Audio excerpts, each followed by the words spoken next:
All right, this is going to be my reaction video to the Ravens 26-20 loss to the Bucs down in Tampa Bay. Concludes the preseason with a 1-2 record, kind of unique for the Ravens, for Ravens fans specifically, to have to deal with multiple losses in the preseason. But we're all glad to get out of there healthy, relatively healthy, and ready to get started with the regular season. Really interesting, I thought, and fast-paced first quarter. Seemed like the gameplay was moving far quicker than last week's game against the Commanders. Really, the first half was kind of interesting, and then the third quarter I thought was extremely boring. Things got a little bit exciting down near the end. Ravens offense for the second week in a row looks really good on the first possession. Correct me if I'm wrong. The first possession against the Commanders was 6 plays, 5 first downs, and then tonight was super, I thought, exciting in terms for being a Ravens fan at least. Going right down there to take a 7-0 lead down in Tampa Bay when they had played their offensive starters. I don't know what their status was as far as their defensive starters, but I thought I saw some on the field. Kolar and Wallace, and then Prochet having catches to start the game, thought was amazing. And then Laquan Treadwell, I know I'm going to call him Treadmill again if I refer to him too many times.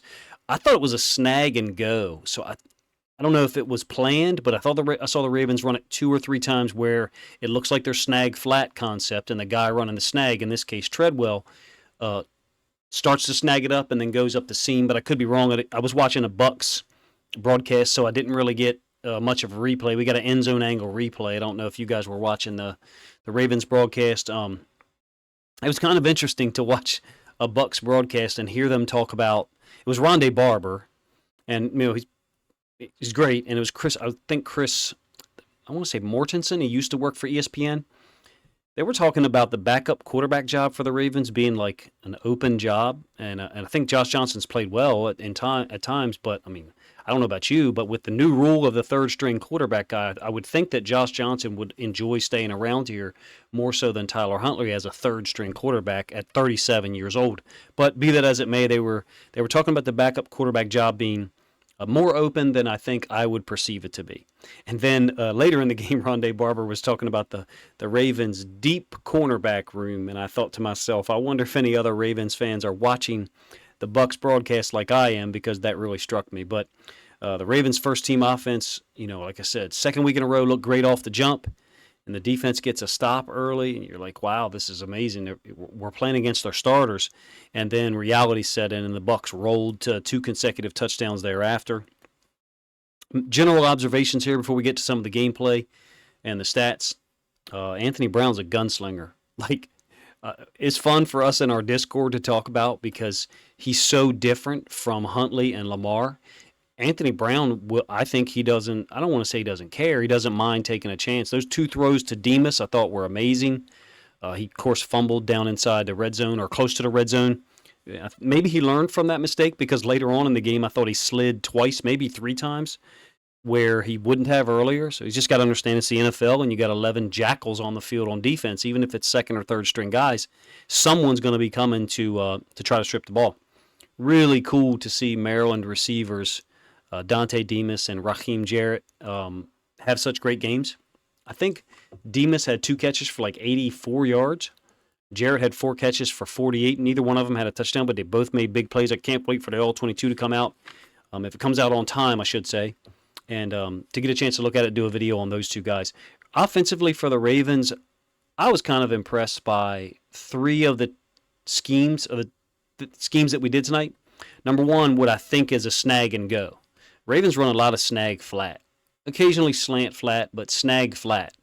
They've been doing that. Our quarterbacks are good at it. A lot of teams run it, don't get me wrong. Tonight I thought I saw snag and go, like I mentioned with Treadwell's touchdown catch on the first possession. Also, same side runs, something I mentioned in a video last week. I thought I saw 6 or 7 of them, where the running back is lined up on one side and we're running the ball to that side. It's when the spread started to be an offense that started to take hold and really spread around the country, at the high school, college level, whatever. It was a thing. We got to get same side runs in there. We were a spread team in like 2006 to 2010 or 11 or something like that. And in high school, the school that I was at was a run and shoot team in the early 90s. So not the spread, but you were a spread formation. And same side runs is a big deal. And the Ravens are not have not been doing that under Greg Roman recently, and they are now under Todd Monken, so that's unique. And one of the same side runs they're pulling off seems to be a staple play. We go bunch right A, and we pin pull, and we pull the front side tackle, and it worked tonight. I thought Gordon got like a 6 or 7 yard gain on it. Actually, a fourth concept that for me is interesting and kind of cool. I don't know if you guys noticed it. The fullbacks and the tight end, I think later in the game, Mason early in the game, and then later on, I think Vokalek. I believe we did it one time with Kolar. They're like lined up as like a tight end or a slot tight end, and they motion in the backfield on the same side as the running back. And they kind of lead up to the linebacker. And I'm not sure what we're running as far as a scheme there, run blocking with the O-line, but it hit big. It was the play when Owen Wright had the 38-yard run late. I also thought that Melvin Gordon had about an 11-yard run on it. But those are the only two guys who carried the ball for us tonight in terms of run plays. We did have a pass play later to Kolar. I thought, actually, it was on the first possession, I'm sorry, to Kolar where he slips out. I think it's first play of the game. So we showed that with the tight ends or fullback lined up on the same side as the running back, but in the backfield is like a sniffer. So like behind the offensive line, between the offensive line and the running back, and almost a direct line like in the B gap. And it's pretty unique. The Ravens haven't done it recently, so another concept that I think is kind of cool. I don't know about you guys. I thought the screens were inconsistent tonight again. Seems like the screens to the running backs, the timing is a little off, and I'm not sure. I'm generalizing here. I didn't think that our pass pro on the left side of the offensive line was good. I thought Saleh struggled again, and at this point he seems to be struggling more and more. Change of direction stuff he seems to have a lot of trouble with. Somebody being on one side and stunting into the A gap, or somebody starting on one side and spinning into a different gap. He seems to. I thought Cleveland was solid, but this is just a first impression. Run game does seem inconsistent. While I do enjoy some of the schemes that we're running. We did have some big runs. I thought we also seemed to have some trouble in our one-back stuff getting consistent run game going. It'll be interesting to see how we do with J.K. and Justice Hill and Gus back there in the regular season. Defensively, Ojabo just seems to be devolving. I didn't see a lot of speed rushes in our Discord. I think we got like 74 people in there, and I asked, like, have you seen any speed rushes from Ojabo tonight? And a couple of responses was like, Coach, I don't know that I've seen many at all in the preseason. It almost looked, the only explanation I can have is that, like, are they trying to work on a couple of specific moves? And I don't see a lot of edge rushes in terms of speed rushes for him, and I don't know why that is. Seems to be playing slow. Very little outside moves. Delshon Phillips and Josh Ross had combined for 14 tackles. Thought those guys played with a lot of force. Tay Hayes, number 18. I hope I'm saying his name correct. Thought he played hard. Second week in a row. Let's get to the stats and some of the gameplay. This is actually the first drive. This is the breakdown that I do for as far as like play and data. That's the first drive up at the top. And the touchdown to Treadwell, again, I think it was snag seam or snag and go to get a 7-0 lead. And then, unfortunately, the fourth possession, Anthony Brown is on. We get the 16-yard completion to Kolar. I thought was it might have been replacing a blitzing inside linebacker. It looked like someone blitzed, and I don't know if he sat it down. I can't exactly remember, but I know it was the left side of the offense, right side of the defense. Linebacker blitzed, and he kind of fit in that gap. Brown scramble for 2, and then the pin pull toss to Wright. I have it labeled as flex tight, so I thought it was out of bunch, but flex tight. And then, unfortunately, Brown with the fumble. I thought we were going in there. It was 14-7 in terms of a score on that fourth possession, as you can see. And I thought we looked like we were marching in there. Brown scrambles for like 12, 13, 14 yards, something like that, and then turns it over, 29 for Tampa Bay. Nice job punching the ball out from behind. Just one of the things where it's like, and by the way, Rondé Barber was like just raving about Anthony Brown. It was so interesting for me to hear what an opposing team's announcer with, he's a Hall of Fame player, so he knows what he's talking about Anthony Brown. He was just raving about him, his athleticism. And I was thinking to myself, he's the least athletic quarterback that we got. Well, I guess Josh Johnson's 37, so, he's not the least athletic quarterback. He's the least athletic young quarterback that we've got. And Barber just had great things to say about him, not in terms of a fumble, but in terms of his athleticism and his ability to move around. I'll let some of the stats flow here. What I try to do is normally have the offensive and defensive stats flow and then the team stats. So they'll sit for a little bit longer than the initial pictures on the intro. Still kind of trying to settle in terms of what I want to do with the reaction videos, but I definitely want to show some possessions like the picture that I just showed you a minute ago. I thought Tylan Wallace, when he got on the field, looked really good. It didn't seem like he played a ton of plays to me. Once Baker Mayfield and those guys got rolling on that second and third possession, though, it was like just 7, 8, 9 yards on everything. They had a same-side run on the first possession. Ojabo, we're in our nickel look, and Ojabo's playing like outside the tight end, 9 technique, and they just run it inside the C gap. It's the third week in a row I've seen teams run that against us.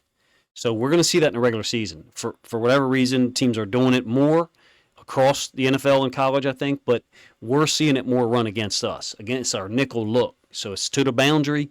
You got a 9 technique because you get a tight end there, running back to that side, and the boundary side safety is going to be put in some conflict if he gets a run read. Chuck Clark used to be one of those guys that would see that base block on the 9 technique and maybe to tackle down block or combo up to the linebacker. He would fill downhill. I'm thinking of 2 plays against the Bengals last year where Clark just came downhill, got involved in tackle for a 2 or 3 yard gain. It's not a 2 or 3 yard gain this year. Those things are hitting us for 5 or 6 or even more. When it was the starting tailback for Tampa Bay tonight, Rashad White, he's a load. He was running downhill. I thought the first run was an 8 yard gain when they ran it, and third possession maybe something like that. I thought it was a 9 yard gain. The third possession for the Bucs after they tied it up at 7. Took a 14-7 lead. It was a pretty easy touchdown to the left side to one of the tight ends. We kind of got mixed up on who was supposed to go out with the guy into the flats. The play before that was an unbelievable catch by Trey Palmer, the rookie out of Nebraska. I thought Del'Shawn Phillips was in like a Tampa 2 technique. And they just happened. It was so crazy. Del'Shawn Phillips had no awareness that the ball was being thrown there, number one. Number two, the Bucs announcers were of the belief that the ball was not intended for Trey Palmer, that he kind of went up and stole it. Just crazy that Trey Palmer catches a ball that maybe wasn't intended for him. Great catch. And then Del'Shawn Phillips is the primary defender who, unbeknownst to him, the ball was thrown because he's got his back turned. It's like a Tampa 2 technique, I think. Tampa 2 down near the red zone. And then first and goal, like I said, an easy completion to the tight end, 14-7 lead. The Ravens offense really, went stagnant after that fourth possession.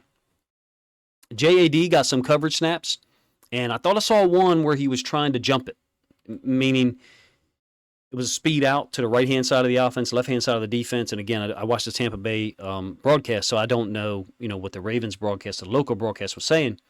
But JAD was about a step away from getting a pick six. It looked like he jumped it in terms of recognizing it and was closing, and the ball ended up caught. I think it was it wasn't Godwin. Godwin was out of the game at that point. It may have been Raheem Jarrett on the right side flat.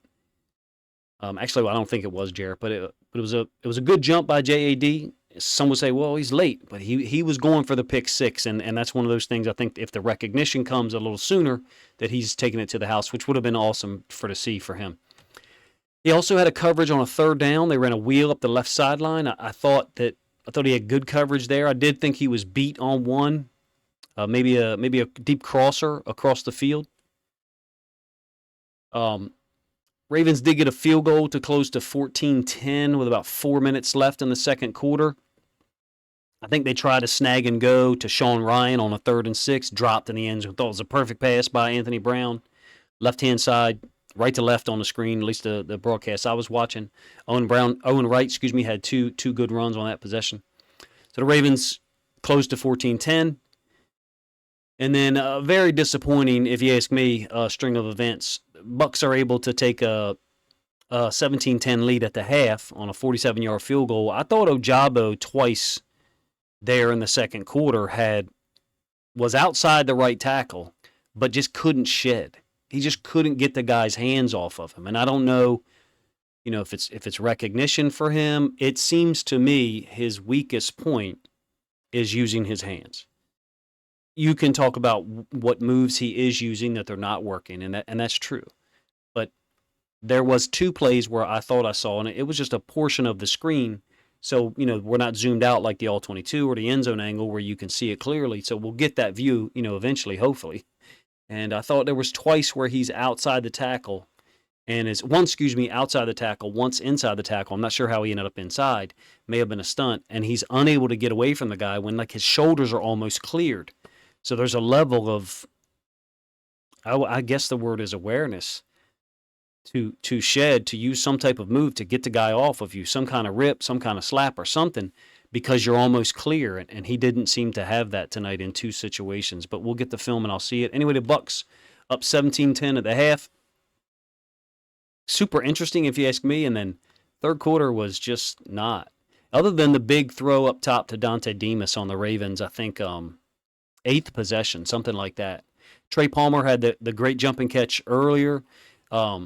Had two catches, I think, in the second half. He did fumble a punt that was unfortunate for the Ravens because there was a big penalty on Josh Ross. I think a face mask, something like that. After I believe the Ravens had closed to 23-13 or 20-13, something like that. And the Bucs take a 23-13 lead. Maybe 13 minutes left in the game, something like that. And then the Ravens take over and go right downfield, close to 23-20. Like I said earlier, Owen Wright with that big 38-yard run on an F counter play. I can't wait to see the formation because to me it looks like a sniffer. We call it a sniffer when a fullback or a tight end is lined up behind the offensive line, like behind a guard or sometimes behind a tackle, but that's a little less, seldom seen. And then a pre-snap RPO where they gave it to Wright. I think I saw 3 pre-snap RPOs tonight. And one thing I think I like about what Monken's doing is it seems like there's some pre-snap RPOs on like 2nd and 3 or 3rd and 3 where the quarterback can look out there, see the numbers. Okay, I'm going to either throw this out there or I'm going to give it. I thought I saw 3 tonight. Brown hits Owen Wright in the fourth quarter on a 3rd and 6 down near the 11. I thought that was important. Ended up getting a first and goal conversion on that because I think he gained 9 yards down to the 2. It was a big drive for Wright, who then bounced it into the end zone on a same side run. It was a hurry up, and that's another thing I'm liking about what I'm seeing with the offense is 3rd and 6, completion to Wright, 11 personnel. We didn't have to sub into 21 personnel or 22 personnel to try to punch that thing in from the 2. Monken's got a different mentality down there in the end zone. I think if there's some momentum going, he's just going to keep rolling with who's on the field. That may be the most different aspect or element of the offense out of anything. Maybe, there's 11 personnel usage. There's no more pistol, option read stuff. Haven't seen counter wind back once. One of my favorite plays from last year. But when he's got something rolling, he's going to go hurry up. He's going to go quick. And I don't know what you guys think. I think it's pretty cool. In this case, it worked out. I know we're talking about 2nd and 3rd stringers. The Owen Wright completion, I think against a linebacker on 3rd and 6, gets down to the 2, and very next play, same side run, 23-20. With about 9 minutes left, something like that. Bucs get a field goal to make it 26-20. I thought Caillou Blue Kelly was beat. I think the receiver's name is Miller. It's a 3rd and 5 from the 30. Trask is still in for the Bucs, and I thought he played well. They did a lot of things to make things easier for Trask. I thought they did a number of play-action boot concepts. They had trouble blocking one of them. Guys kept flashing in the quarterback's face, but he was able multiple times to dump it over top of people. In this case, what I was talking about with Kelly was I thought he was beat on a 3rd and 5 up the right sideline with about 2.5 minutes left. The ball, I thought it was a great throw by their quarterback. Unfortunately for the Bucs, he wasn't able to catch it. They settled for a field goal, 26-20. And we get the football. Huge play to Demas. Anthony Brown throwing across his body to the left. I don't know about you, but it made me laugh just because that's the kind of guy he is. He's out there to try to make plays. Maybe it's not good for his career in terms of, hey, other teams aren't going to look at him and be like, hey, this is a guy that will protect the football that we can bring in as a backup. But that's who Anthony Brown thinks he is right now. And in this case, against the level of talent he was competing against with 2.5 minutes left down in Tampa Bay against their second and third stringers, probably mostly third stringers, 47-yard play up top to Demas, and then a really confusing play for me after the 2-minute warning. Completion to Vokalek on an out to the left. And it's completed pass, and the refs review it and then determine to do a 10-second runoff. And I think it was Tyrod in our Discord said, well, it was because, they ruled him to be down in bounds. I'm just less interested in stoppages of play to review something that's ruled a completed catch. I don't know about you. I guess there's so many people here that are so data-driven in this day and age talking about football that I'm probably not going to be in the majority here, but I'm just not a fan of stopping play on what's ruled a completed catch. I don't see the point. I'm not a fan of automatic reviews, is basically what I'm saying. I think the team should be forced to challenge them or not, and it's something that I don't think is great for the game, because what if it happened 3 plays in a row? The Ravens are on a roll there. We just got a big play to Demas. It's a 5-yard out by Vokalek. Great hands by him, by the way. I thought it was tight coverage. And we get a 10-second runoff. Really weird to me. In any case, Sean Ryan ends up running a snag concept on 3rd and 5. Completion for 9 yards. We get down to the 11. And then we don't get anything going.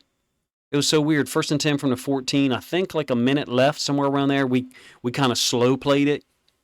I forget which game it was last year where the Ravens, I guess it was the Bengals game in a wild card game. Somebody said the Ravens cooked it too long, or Harbaugh cooked it too long. It seemed like that here, and we were slow playing it like that. Not that we, cooked it too long. We just slow played it. But we didn't get anything going. I don't, as much as I'm complimenting Monken for going fast, it didn't work here to go slow. So maybe the Ravens learned something. I don't know. Their starters weren't on the field. Like, let's not cook it so much. Let's just go score. Maybe you got a different opinion than me, but things were moving. I didn't like the 2 stoppages. One, the automatic review inside 2 minutes, and it really wasn't a stoppage when the Ravens slow played it. In retrospect, in hindsight, and we get the benefit of that now, being fans and me a semi-analyst, like, I didn't like the slow play now, because if you just look at the rundown, and I'll share the game notes again like I try to always do, we had a sack on 1st and 10 from the 14, an incomplete late to the running back in the flats, an incomplete to Vokalek in the middle of the field where I thought Vokalek was open, and it looked like Brown threw it to the other side. So between the two of them, they just weren't on the same page in terms of where Vokalek was going to turn. Vokalek turned away from pressure and into the middle of the field. I thought Brown threw it on the outside. And in the 4th and 11, the sack beat our left tackle poorly. It did end up being entertaining in the 4th quarter in the end, but I thought the second half was difficult to watch in terms of execution. It was more fun to watch our backups against their starters, for real. I think it's the second game in a row where our backup DBs and backup defensive guys have had to do that, and it's been a lot of reps for Ojabo, a lot of reps for Delshon Phillips, and again, I thought he looked good. You guys let me know what you thought in the comment section of who played well. I don't know about you, but it was cool to see Sean Tucker playing for the Bucs. I believe, and I may have my memory may be incorrect here because I'm kind of old. I believe he's the guy who's from Syracuse who had some type of health issue pop up either right before the draft or something like that and end up being undrafted. And the dude's talented. He only had 34 yards tonight, but I'm hoping for a guy like that to make the football team because to me, talent level wise and what he accomplished in college, if I'm thinking of the correct guy, I thought his talent was such that he would have been drafted. And it sucks to see things come out pre-draft, whether it's a health problem like that. Again, I might be wrong. I might be talking about the wrong dude. Or, some of the things that come out pre-draft about guys, character, or these things that supposedly got swept under the rug in college. It almost seems like character assassination. Not in the case of Tucker because it was a health issue, but really cool to see him get on the field. I was really impressed with Kolar tonight. I got to tell you. Besides Demas, and I'm a big fan of Demas, I don't know what his place is on this team in 2023. I thought Kolar looked good. I thought he looked good on a couple of run blocks. He seemed more active tonight. Against Philly, I thought he looked very lethargic, almost tired in some instances. Not tonight. Not last week either. He, of course, had the 2 big catches up the seam against the Commanders. Josh Johnson's fun to watch. I don't know about you guys, but he's an interesting player. really is an interesting player in NFL history. I mean, tonight he had one touchdown to Treadwell. Pretty efficient with this offense. If he's going to be your third quarterback that you have on this roster, we're all huge fans of Lamar, and we damn near won a playoff game with Huntley last year. But if that's your third guy on your roster, you're in a pretty good place if you had to go there. Thankfully, the NFL is slowly doing the right things in some cases. It sounds like a guy like Josh Johnson would be able to be an emergency quarterback but not count against the active roster, if I understand the rule correctly. I heard Rondé Barber talking about it tonight, and it seems like a perfect situation for a guy like Josh Johnson, or I'm thinking of like Case Keenum with the Texans. I think he's with this year. Guys who've been experienced, who would be grateful to be dressed and possibly be called on in those situations. So you didn't have anything happen like happened to the 49ers in the NFC Championship game last year. You guys, let me know what you thought of the game. If you agreed with some of the interesting elements to the offense that we saw tonight. If you thought that Josh Johnson looked super efficient, and if it's fun to watch Anthony Brown, even if he does turn the football over, I wouldn't necessarily advocate for wanting to see him against starters in the regular season. But he's a guy who believes in himself, and nonetheless, he's fun to watch, even though he did take 4 sacks tonight. Let me know what you guys thought of the game, what you thought of the reaction video. I'll be doing one of these for every Ravens game this year and try to show a little bit more possession-oriented stuff than just the one like this one or the two that I talked about tonight. Didn't track necessarily the Bucs offense as much as normal, but I'll do that in a regular season for opposing teams. So appreciate you guys' time. Let me know what you think of the reaction video in the comment section. If you think other Ravens fans would enjoy this video, please consider sharing a link to it out on social media to help this content get more reach.